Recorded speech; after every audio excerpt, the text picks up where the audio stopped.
فرمایا کہ ہمارے والدین کے روزے اور نماز کا اگر ہم فدیہ دینا چاہیں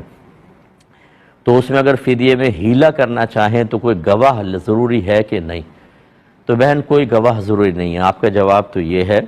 اور یہ ہیلا شرعی کا مطلب یہ ہوتا ہے کہ مثلا روزوں کا تو فدیے کا جیسے قرآن میں حکم ہے کہ ایک روزے کے بدلے میں آپ 2 کلو گندم یا اس کی قیمت صدقہ کر دیں، جو آج کل 300 روپے فرض کر لیں ہے، تو ایک روزے کا فدیہ ہو جائے گا۔ باقی ہمارے فقہا نے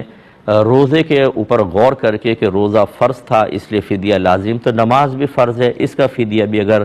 دے دیا جائے تو اللہ کی رحمت سے امید ہے کہ یہ فدیہ اللہ تعالیٰ قبول فرما کر ہمارے مرحوم کو نماز کے وبال سے بری ذمہ فرمائے گا۔ ایک حسن ظن قائم کر کے، اس کو دلالت النص سے استدلال کہتے ہیں، جس کی تفصیل کی ابھی یہاں گنجائش نہیں، تو اس کی اجازت دی کہ نماز کا فدیہ بھی ادا کر سکتے ہیں۔ اب اگر زندگی بھر کی نمازیں دیکھیں تو ایک دن میں 6 فدیے ہوتے ہیں، فجر، ظہر، عصر، مغرب، عشاء اور وتر۔ اب اس کو آپ 6 ایک دن کے تو مہینے کے 30 سے اس کو ملٹیپلائی کریں، پھر سال کے پھر 12 ماہ سے اس کو کریں، تو یہ لاکھوں میں رقم بن جاتی ہے، اور اتنے رقم کسی کے پاس نہیں ہوتی۔ اب اس میں حکم شرع پھر یہ فقہا نے اس کی ہیلہ شرعی کی اجازت دی کہ آپ کسی کو بھی وہ نماز کا فدیہ دے دیں تو یہ فدیہ ادا ہو گیا، پھر وہ سامنے والا اپنی مرضی سے آپ کو ایز اے گفٹ وہ واپس کر دے کہ میں آپ کو تحفہ دیتا ہوں، وہ آپ کی ملکیت میں آ گیا، پھر آپ مزید نمازوں کے فدیے کے طور پہ اس کو دے دیں۔ اس طرح لے دے کے آپ پورا کر سکتے ہیں۔ اب آپ کہیں گے تو پری پلان ہے، جی بالکل پری پلان ہے، لیکن صراحتاً نہ ہو، اشارتاً کنایتاً ہو۔ اللہ تبارک و تعالیٰ کی رحمت سے امید ہے کہ اللہ تعالیٰ بری ذمہ فرما دے گا، قبول کر لے گا۔ اب بعض اس پہ ہنستے ہیں، طنز کرتے ہیں کہ یار یہ لینا دینا، یہ کیا آپ نے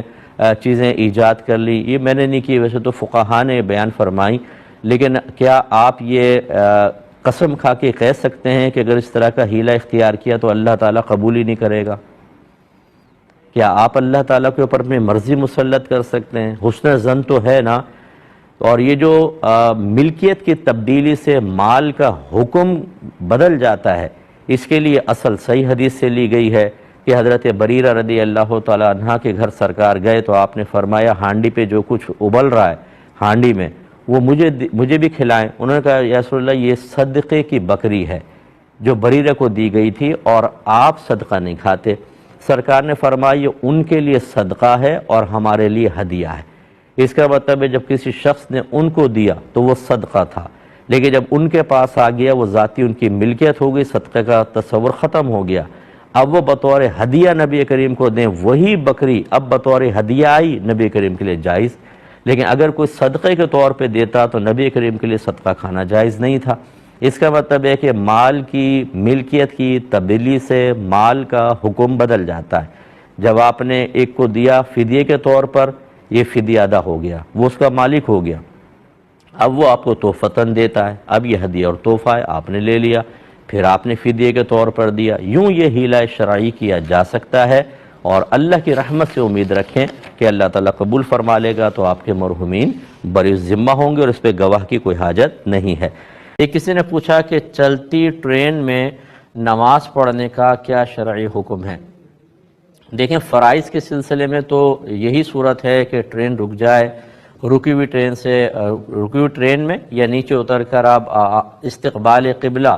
یعنی قبلے کا چھترا تعین کر کے پھر نماز کو ادا کریں۔ لیکن اگر صورتحال یہ ہو کہ وقت بہت قلیل ہے، اگر آپ اسٹیشن کا انتظار کریں گے نماز نکل جائے گی، یا یہ کنفرم ہے آپ نے معلومات کی کہ بیچ میں آپ کو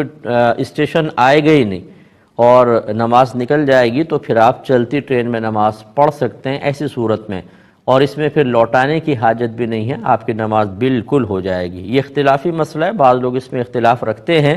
ہم ان کی رائے کی بھی قدر کرتے ہیں، لیکن ہمارے نزدیک اگر تو اتر کر نماز پڑھنا ممکن ہو تو یہی افضل ترین صورت ہے اور یہی بہتر صورت ہے اور یہی صحیح صورت بھی ہے، لیکن مجبوری کی صورت میں رعایت ملتی ہے، لہذا ہم چلتی ٹرین میں ایسی صورت میں کہ جب اترنا ممکن نہ ہو، نماز نکل جانے کا خوف ہے، ہم یہ اجازت دیتے ہیں کہ آپ نماز پڑھ بھی سکتے ہیں، استقبال قبلہ کا دھیان کریں، اگر کر سکتے ہوں تو، اگر وہ بالکل تعین نہیں ہو رہا تحری کر لیں، یعنی دل میں سوچیں کس طرف قبلہ ہوگا، اور پھر